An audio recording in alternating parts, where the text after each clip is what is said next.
have a lot of questions for a Pinellas delegation which has a lot of experience. If you look at the 7 people up here, there's a lot of experience. There's people that are being turned out, like Representative Urson. And then, of course, there's Chris Lavalla, whose crowning achievement this year was to not be recognized as a House page. So it is So the way this is going to work is I'm going to ask questions for the first part, then I'm going to turn it over to you all for a few questions, which I will be moderating. We'll be doing some Todd style. I reserve the right to interrupt, to ask follow-ups where needed. I ask that you limit your questions to 2 legislators. We're not going to have 4 questions asked today and have the whole panel answer them. But I think we'd like to get as many answers as possible to the questions. And then with the last 5 minutes, we're going to do everyone's favorite, which is a rapid fire, kind of 10 words or less answers to get some fun answers, some fun questions. So I'm going to start off. I asked on Facebook for suggestions or questions, and one person, her name is Catherine Peters of South Pasadena, replied, and this is to everyone, what do you think was the most important piece of legislation to impact the Floridians that passed and why? You have 90 seconds. I'm going to start with Representative Abrams. Thank you. Testing, here we go. Most important piece of legislation. Well, I'll just point it to quickly, just in case I don't get another chance since I have 90 seconds. One was the auditory oral education, which helps to fund deaf children who have the cochlear implants. Couldn't get the bill through, give them more points to pay for it. It's about 5 times more expensive to educate a child with cochlear implants, but it changes their life. And we were able to get the funding, about $700,000, so that they could do matching grants to be able to provide for the children of Florida who have these cochlear implants that would now get mainstreamed into the school system because they can hear. They need to be taught to speak, and after they can hear. And then on the other side of that was a guardianship bill, a very important piece of legislation that helps protect our elderly from those who, through court-appointed guardianships, sometimes take advantage of the situation that they were placed in and are not caring for the person they were charged to protect properly. And so it puts some regulatory status in there. Thank you. Thanks, Peter. So if you look at some of our legislation this year, we have a constitutional amendment on the primary ballot that deals with solar energy. One of the things I've heard from many of you is that Florida needs to do more for solar. And so this will give you an opportunity to create an ad valorem tax exemption for solar panels on all real property for 20 years. Senator Lavalla, a number of years ago, passed a solar exemption for residential properties.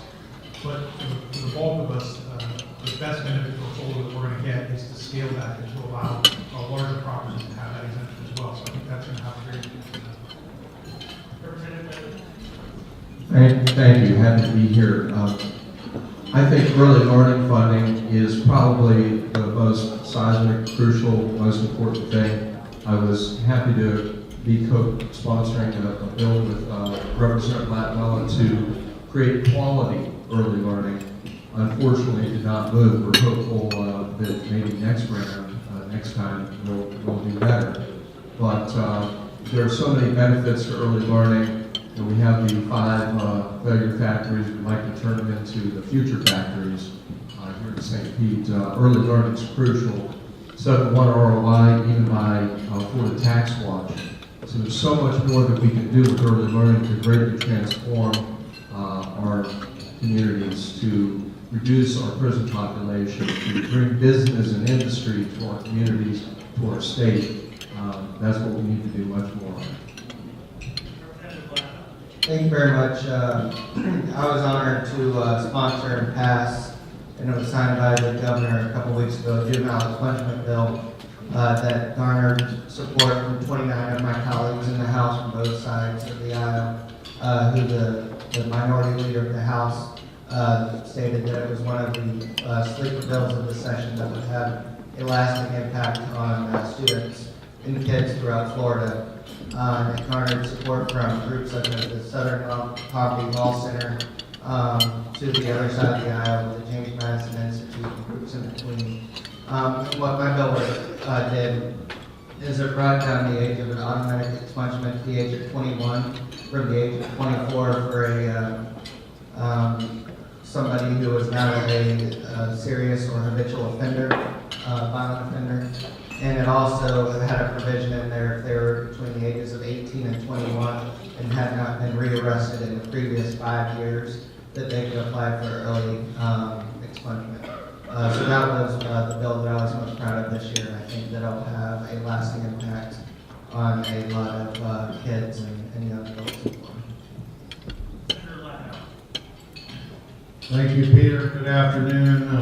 As I understood the question was was the major pieces of legislation that passed. What was the major, just to rephrase, what was the most important piece of legislation that impacts Florida that passed and why? Right. Okay.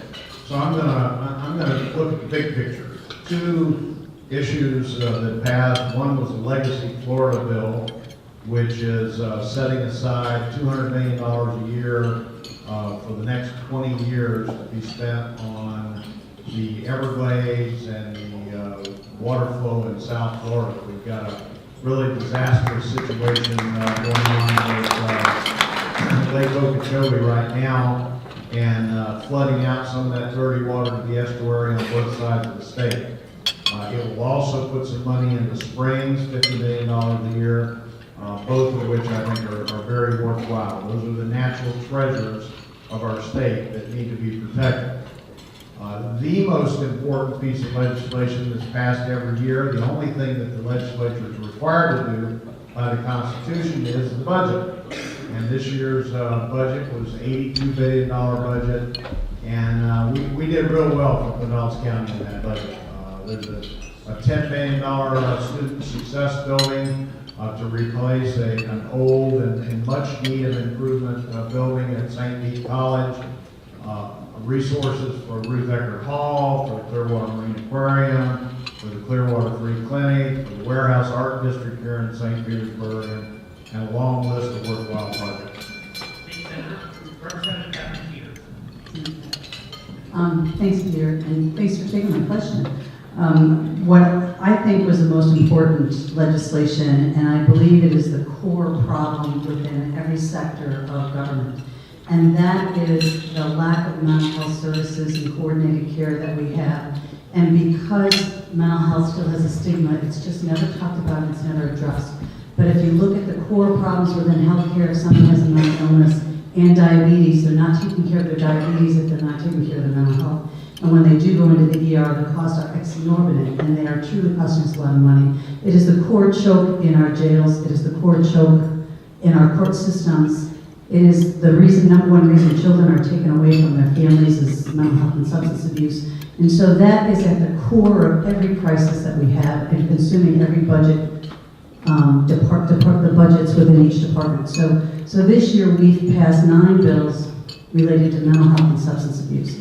And it is the most comprehensive change within mental health and substance abuse that I think Florida's ever seen since 1970. And it truly will create a coordinated care service, access through any door. Some things you'll see immediately right away change so that there'll be access for people who need help.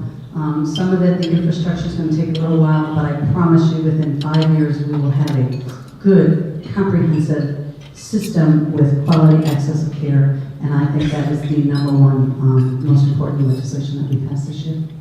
And Representative Carol Wilson. Thank you very much. Thank you for the question. I think Senator Lockwood hit it on the head. Our single constitutional duty is to pass the budget.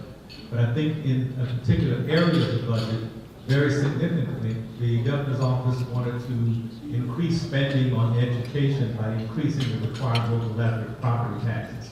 But we resisted that, and we brought down $400 million in property tax relief. That's real relief to working people.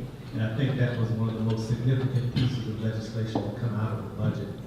Secondly, in a selfish kind of way, I think my bill, the backyard gun range bill, was significant. And I'm sure that there are a few neighbors in Lakewood Estates that would agree with that. Representative, keep the microphone up, it's a 60-second, sort of a follow-up to that. Tia Mitchell, the Times Union Bureau Chief, had a story at the early part of the season that said that there was a, quote, a holy alliance between the Legislative Black Caucus and the Republican House leadership. I'll give you 60 seconds to respond to that article. Was there an alliance, unofficial or not? Well, I don't speak for the Black Caucus. I'm not the chair.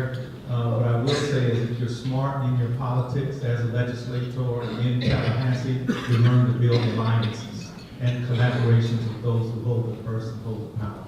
Hang on to that microphone. This is for Representative Dudley and Representative Rasan. Fill in the blank here. Florida House Democrats will have 50 members in the legislature when, right now, currently there are 41 members of the Florida House, 39 Democrats in the Florida House. There are 71 Republicans. So when will House Democrats get to 50? Shortly after we pass an independent redistricting commission bill that will give ungerrymandered districts to the citizens of the state of Florida, so we can have more fair, more representative, more moderate representation in our legislature. Senator So- Lindell, do you want to interject here? I think the ones that Bell freezes over. Representative Rasan, how would you respond to that question? Well, hell is frozen. I think that it's going to be difficult in the next couple of cycles to get to that number, but realistically, if Democrats turn out and vote and like the Republicans do in the grassroots level, we can get there fairly quickly. Okay, this is a 60-second, and this is going to go to the Republican members, Ayer, Grandis, Lavalla, Peters. If you could give one piece of advice to Governor Scott on how to better improve relationship with the legislature, what would that be? I'm just going my own family. I would say engage with us a little bit sooner than later when it comes to drafting budgets and so forth.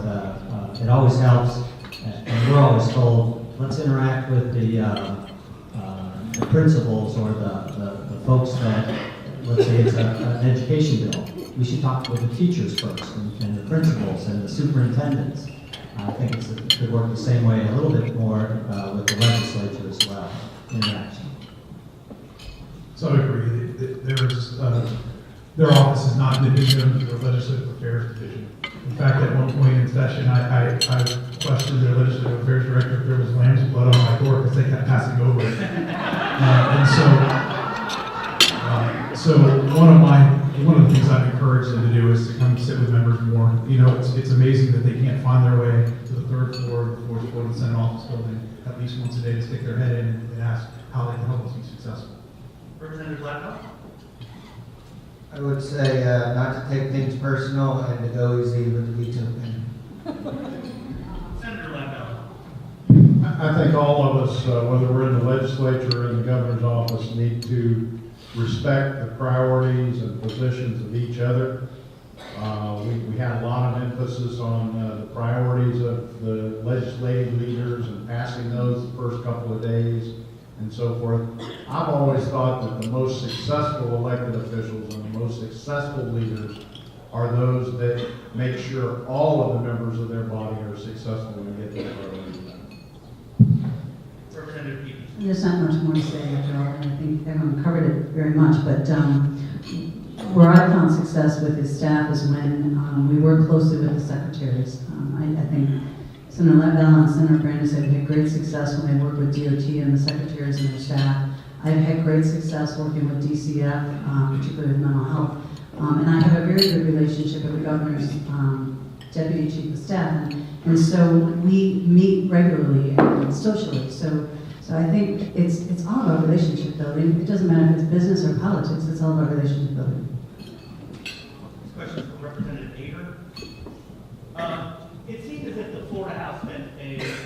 maybe a disproportionate amount of time discussing social conservative issues. Issues that were not brought up in the House or in the Senate. And they also brought up several issues that were, quote, dead on arrival in the Senate, things dealing with gun legislation, et cetera. Explain the House's thinking on that. Why did you all spend so much time on bills that seemed like they were dead and were not moving no matter what happened in the House? They passed by wide margins, but then when they got over to Chairman Diaz de la Portilla, et cetera, they seemed dead on arrival. Well, I think it has to do with the makeup of the membership. With a much larger body, there's a lot more, I think, a free flow of ideas and willingness to discuss the issues, whether they're DOA or not. We know that the Senate, holds several positions that the House doesn't. But I think it's important that what we think as the, I think, closest to the people, our representation is, that they're on a social issue that we talk about a lot in the House, that there is a compelling state interest in the lives of the unborn, for instance, or in gun rights and Second Amendment rights. And we like to have that lively discussion, and trust me, it's a lively one and passes sometimes on very close votes or not. This is for Representative Broussard and Senator Lappel. The 2016 legislative session began 2 months earlier than its usual springtime start. You two have the most experience in the legislature. Do you support this calendar shake-up every 2 years? What were the advantages and disadvantages of starting in January as opposed to March? Well, I do support it. One of the advantages is giving agencies of state government the opportunity to plan and be prepared for July 1 when the fiscal year starts, as opposed to a later start when they have to be prepared for budget matters. Senator Lappel? I know that's the official reason that we all talked about when we voted on it, but I think the real reason is twofold. Number one, we have a lot of younger members that want to spend spring break with their kids, and I don't have any problem with that. I think there's also a lot of members that wanted to get home and start the campaigns. When we voted on doing it again in 2 years, I was one of a handful of people that voted against it. I just, and maybe partly because of the time we spent in Tallahassee last year, I just thought we were rushed in getting this year's program together. So I think we've got 2 years. We ought to try to use the entire 2 years to the benefit of what we're trying to accomplish up there. Follow up, Senator Lappel. I get to ask this, and I would probably get pumped later, but you were the incoming appropriations chair. You're arguably one of the 5 most powerful people in Tallahassee, if not more so. But there has been some changes in some of the state Senate races that were factoring into the incoming Senate president's race. For example, Matt Gaetz, who was opposed to you, is not going to be running, but George Gaynor, who had pledged you, is on a scale of 1 to 100, give me a percentage after the elections in 2016 that you could become Senate president. 0. There's one thing that's very important to me, and I have a reputation of being kind of hard to live with in some respects. But I also have a reputation of someone who keeps their word, and I want to leave public office with that reputation intact. Senator Brandis, one of the biggest issues was the ride-sharing services, Uber versus Lyft versus the taxi cabs. The biggest opponent to that was Senate President Andy Gardner. Give us a prediction on what happens in 2017 with the Uber, Lyft, ride-sharing services debate. So I think regime change will bring a lot of opportunities. I think, as you saw this year, our Senate President was often quoted as saying, "Don't be afraid of the debate." But apparently, that didn't count when it came to rideshare companies, because for days and days that bill sat on the calendar and we failed to debate it. I think the major concern was that we had the votes. We had the votes to pick up the House bill that was overwhelmingly supported by the Florida House, bipartisan support, and pass it off to the Senate floor. And the amazing thing is, of all of the issues that I know in transportation right now, I have never seen anything like what the TNCs are doing for reducing DUIs. And so I think on a variety of different reasons, we need to pick that bill up next year and pass it out. Okay, I'm going to turn this over to Tigers. Keep an eye on the timer. Raise your hand, and I will call on you. Please, again, try to direct your question to an individual legislator, 2 at most, and I, again, will reserve the right for follow-up. First question, Jim Jeffers. Thank you. Let me ask the question to people I can see over here. My name is Jim Jackson. I'm on the board of directors of the League of Women Voters. I've got a lot of league people here today. You can thank us for fair districts or not. That took 6 years to get through, but that was certainly democracy. And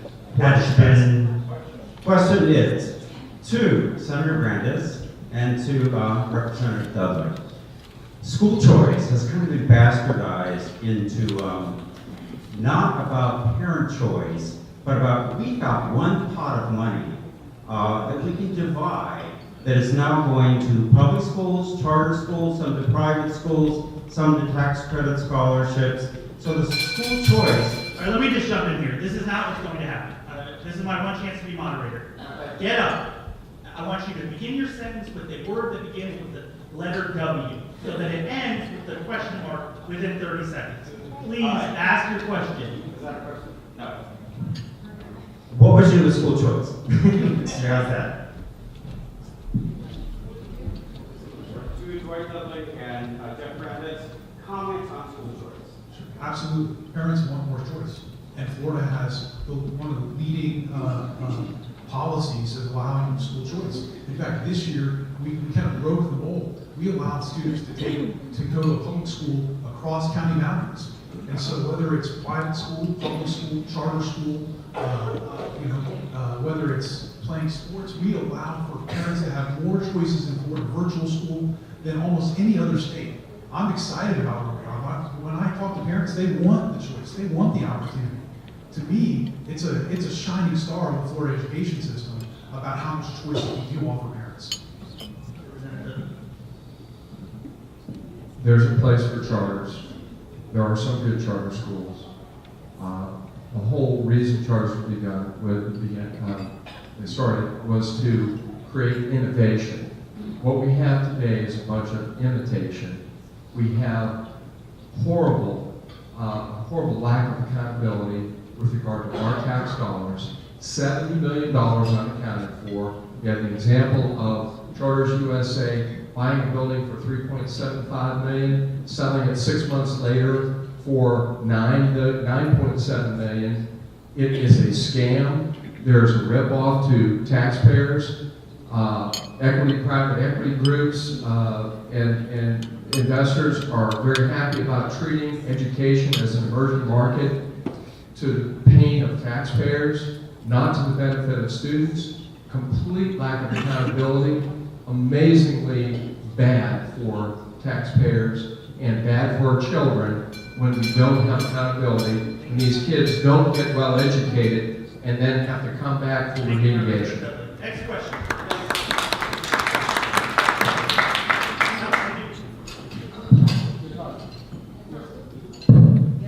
Yes, hi. My question is for Representative Russo.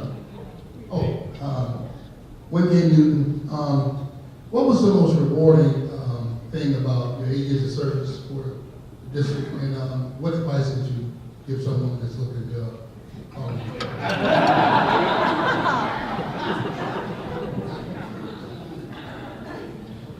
The most rewarding for me has been to work and learn the budget process and understand collaboration in order to get things done and be effective for the district.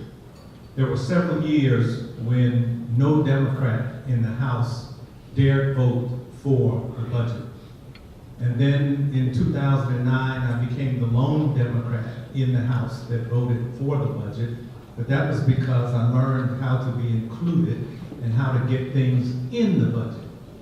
This year, we've seen a gradual shift since 2009 because of participation, inclusion, and getting things in to where this year, even the minority House leader and every Democrat in the House voted for the budget. Also, it's easy to serve during good times when the budget increases. I remember when it was 76 billion. This year it's 82 billion. It's harder to serve during lean times and still pass legislation. All right, you went over, now I get to follow up because you went over, so tough question. Will Angela Russon be on the ballot in 2016? You have to ask Angela. Next question. I'm sorry, sir, I don't know your name. In the back, laser. My name is Dick Avery, South Manila, retired. My question for both of my senators, frankly, anybody else who cares the answer. If you had an opportunity to vote on Florida changing to open primaries, why might you vote against it? Senator Lepel? Well, you're presuming that I would vote against it? We haven't really had that opportunity. I believe that's a constitutional issue, and therefore it has to go in front of the people. Most of the election issues are. Really haven't given it a lot of thought, but I'm a supporter of the two-party system, and have been all my life here in Florida, and I'm not seeing anything that's begging for a change. I think we've got a whole lot of issues in Tallahassee that we deal with that are a whole lot more begging for a change than that. Senator Brandis? I agree. Next question. Our timer. Hi, I'm Cory Adler. This is a question for Senator Lepel and Representative Lepel. If Donald Trump is elected president, are you going to support him as your party leader? Well, I've always supported the Republican nominee, and I look forward to doing that on this occasion, but I will say that every day, almost, something comes out of his mouth that disappoints me. And I do hope that as he matures as a candidate, and certainly as an elected official if he wins, he'll understand that you need to be more inclusive, recognize all the different things that make our country great. And it is, to see the negativity and the criticism and the insults it's hard as a Republican, but I've always supported the Republican ticket. And you know what? If I had any doubts about whether I'm going to vote for a Republican or whether I'm going to vote for Hillary Clinton, I went to see 13 Hours, the movie about Benghazi. They were erased. Thank you very much. I too will support the Republican nominee, whoever that may be. I'm by no means a fan of Donald Trump. I think that he's in large part an embarrassment and not representative of myself or my party. But I do think that it will be interesting to see how many Democrats publicly support and jump on board a potential U.S. Senate nominee who's equally as erratic as Donald Trump, and Alan Grayson if he wins as a Democrat. I'm going to open up that question to the other Republicans on the panel. Representative Aher, if Donald Trump is the presidential nominee, yes, will you be supporting him? Yes, I will. You've endorsed Donald Trump, correct? I have, yes. Thank you. Senator Brandis I'm sure I'll support Donald. and Representative Peters. Adam Smith, I heard you turned it up last time. You don't have a good hard-hitting question for today? No, thank you. All right, next question.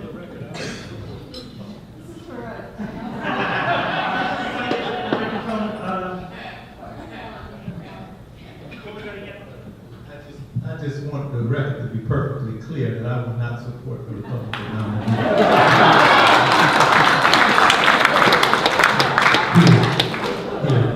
Sorry, I was just going to say, I read the article about Susan Sarandon yesterday, and she said if it wasn't Bernie, she would vote for Trump. Judy Hunt. This question is for Senator Brandis and Representative Broussard. What, if anything, can the state do with regard to the changes coming in the cruising and shipping industry due to the limitations of the Sunshine Skyway Bridge? And in particular, what can you do to protect the Pinellas Point and Bayway areas of South Pinellas County from being negatively impacted by those changes? Senator Brandis. So I don't think you're going to see any substantial changes to the bridge or to the port itself as it relates to the size limits. Mostly the size is for the cruise ships. That's the problem. We're just going to have smaller cruise ships here, probably a little bit older cruise ships. We won't get the brand new large mega ships, but there's no reason to spend billions of dollars on the outside of the port right now for the cruise industry. There's no overriding need for that. There's plenty of other ports that'll take the larger cruise ships. And Representative Broussard. Thank you. That's a very good question. I join the comments of Senator Brandis, but let me say also of the 7 state representatives that represent portions of Pinellas County, I'm the only one that has 3 additional counties because of the Skyway Bridge. And I visited Port Manatee. I've heard all the theories of a drawbridge, building a cruise port terminal at Fort DeSoto. These have floated for a while, and I'm just not sure what the answer is, but we need to do something. It might be put the emphasis on the cruise industry itself. Next question. I think Connie Cohen, your hand was up first, and then I'll go there.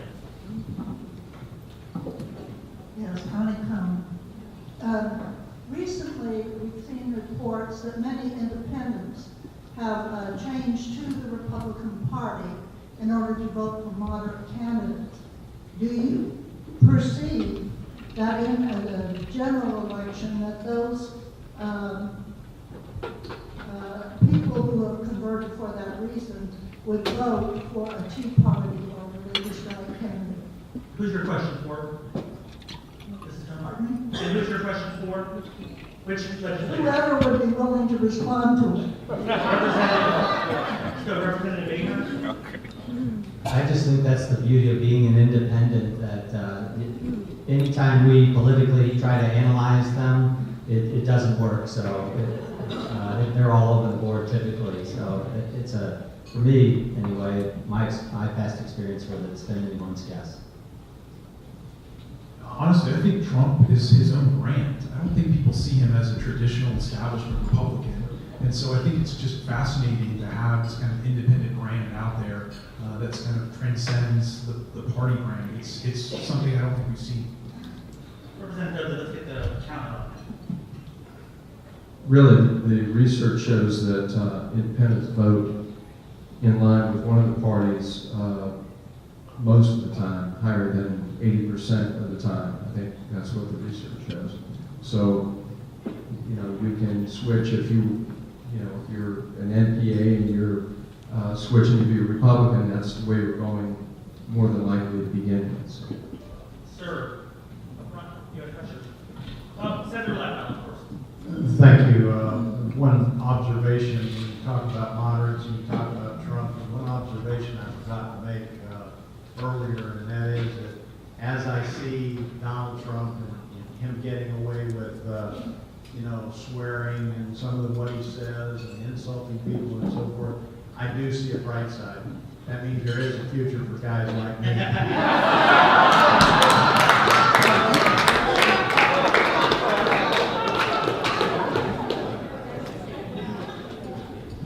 Eric Gerard, makes me want to talk about Donald Trump. Governor Scott just signed into law this week on abortion restrictions. My question is for Representative Maher and Representative Dudley. Can you cite any cases in recent history of the recipient of legal abortion having to be admitted to a local hospital?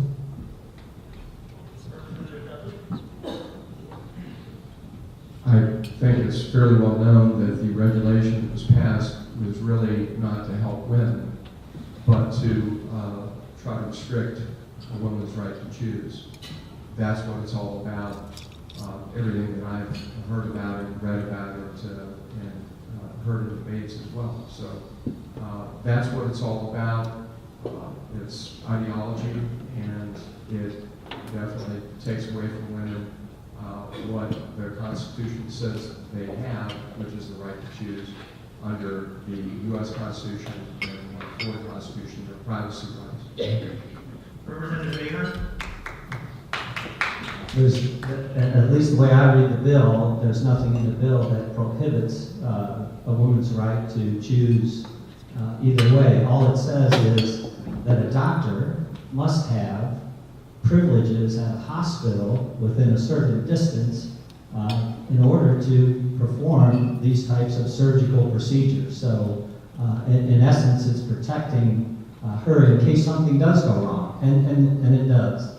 From time to time, there are cases that a woman is rushed to the emergency room, and the doctor there that performed that surgery has no immediate privileges, and this corrects that. Okay, we've got time for 2 more questions. One of the young Tigers, please. Okay, my question is for Representative. State your name. Sorry. Hi, my name's Emma, and my question is for Representative Dudley and for Senator Latvala. When discussing and voting on bills, do you always vote with party lines? And if not, then what are the issues that you tend to be more flexible with? Thank you very much for the question. It's a great question. I try to vote in concert with my beliefs, how I feel, what the policies are. I'm for good policy, the greater good. I try not to vote just along party lines. I think that's what most people are upset with politicians for across the board. That we want good solutions, we want help, and for the common good, that we want to do the best thing, the smartest thing, the wisest thing. And if you look at all the bills that are in the legislature that we passed, I would say probably vote with the other side the vast majority of the time. There are some issues that are, I think, really crucial and important that we differ on, and that's what's a lot of is made of that. But try to support wise policy, things that are going to be useful for the people. Senator Latvala? Well, I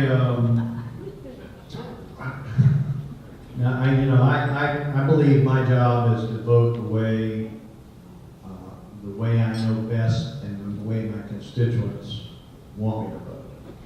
And for the most part, my constituents are not ideologues. They're people who want successful governments. They want successful schools. They want mental health system. They want prisons that are secure. They want essential services. So there are times, from time to time, I vote different than the quote leadership in my party, particularly when it comes to the treatment of public employees. Perhaps when it comes to, for instance, my bill to give the children of to give all children in-state tuition if they graduate from Florida high school. So, there have been some times that I've deviated. Representative Peters, you want to jump in for 30 seconds? I did want to jump in, and a lot of people think that we're all polarized, and you hear that talk in the media, especially because of Washington. And the one thing that impressed me after getting into the House of Representatives for the last 4 years is how many bills pass that are unanimous with very little or no debate. And last year, I haven't done the count this year, but last year we passed 232 bills, and more than 200 of them passed, at least in the House of Representatives, which is 120 people, unanimous or nearly unanimous with little or no debate. And so what we don't let people know is how well we do work together, and we are not as polarized as most people think. Thank you. Thank you, Representative Peters. Okay, last question, please. Betty Morgenstein. This is for the two fellas up there. Based particularly, Senator, with what you just said and your beliefs and so forth, based on the fact that the governor a few times has been turned away from some of the things he wanted to get through, would you think of him as a good U.S. Senator? Senator Latvala. Well, I'm not exactly sure I understand the connection of the question of based on the times he's been turned away. You know, I like Rick Scott as an individual. I think he has the best interests of the state at heart. I have not agreed with him on every issue, starting when he was elected and throughout the 6 years we've served together. But he works very hard, and what I admire is his single-minded focus on creating jobs. And the guy thinks about jobs when he wakes up in the morning, all the way until he goes to bed at night, and I think that's showed results, and that I support. Representative Blackwell? I too support the governor by and large. And as to your question about the U.S. Senate, my only comments would be that I hope he stays focused on the current job that he has, because there's a lot of work left to do in Florida before, you know, and I don't think he may not even run for U.S. Senate. I'm not sure. He's never told me that he was going to do that. But I just hope that he focuses on being the chief executive of Florida first and foremost. Okay, we're going to do rapid fire here for 5 minutes, starting with Representative Ahern. And the first question, this is everyone is going to answer. Keep your answers quick. Let's get through it. Who will be the next governor of Florida? Adam Button. I agree. Hopefully Bob Buckhorn or Gwen Graham. You running, Ben? Putnam. You know, 2 years before the last election, no one had ever heard of Rick Scott. I think we're in a day when we have outsiders like Rick Scott get elected, and so I think it's too early to predict. I concur on our crystal ball. I don't have a problem predicting that the next governor will be a Democrat.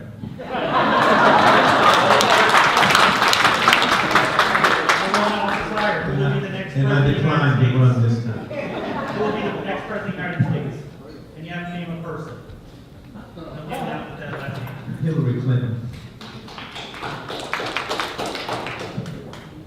I'm afraid it may be Donald Trump.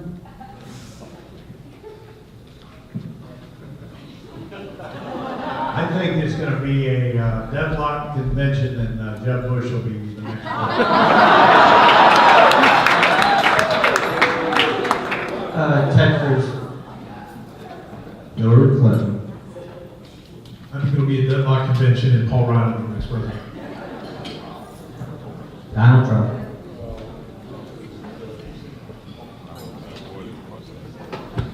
Okay, last question. What is the hot issue that will dominate the 2017 legislative session? I want a food fight answer here. I don't want budget or something. I want a nice Uber versus taxi cab kind of answer. I'll say with the projected incoming speaker is Richard Corcoran. I'll say the status quo is in deep jeopardy with regard to lobbyists controlling a lot of the conversation. The issue I'm focused on for the next 2 years is our prison system. It's in crisis. There needs to be some leadership to take it on, and so we're going to work on it over the next 2 years. I'm excited about it. It's probably the biggest challenge I've ever taken on in the legislative process. Water and fracking. Water and criminal justice reform. Senator Lapidot? Your voice. Single issue probably will be the Uber versus taxi cab issue, or the